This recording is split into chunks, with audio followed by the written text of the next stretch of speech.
সেই দিনটা বাকি সব দিনের থেকে একটু আলাদাই ছিল, কারণ মামার বাড়ির সবাই আর বাকি কাজিনসরা সবাই আমরা এক জায়গায় হয়েছিলাম, আর তাই গেট টুগেদার পিকনিক আয়োজন করা হয়েছিল। সত্যি সবার সাথে অনেক দিন পর দেখা হয়েছিল।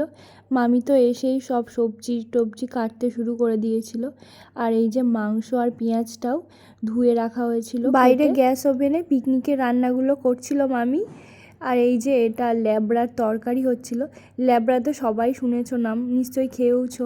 আর চিকেন রান্নার জন্য মা আদা রসুন পেঁয়াজটা বেটে রেখেছিল মিক্সিতে। আর আমার কাজ ছিল ভিডিও করে বেড়ানো। ব্লগিংটা এবার কন্টিনিউ করব ভাবছি, তোমরা যদি সবাই সাপোর্ট করো আমাকে। মাংসতে অনেকটা টক দই মাখিয়ে রাখা হয়েছিল, আর এই যে বেরেস্তা বানানো হচ্ছিল। বেরেস্তার ওপরে মাংসটা দিয়ে দেওয়া হয়েছিল, তারপর মশলাটা দিয়ে কষানো হলো। আরও বেশ কয়েকটা মেনু ছিল, যেমন মাছের তরকারি, ডাল।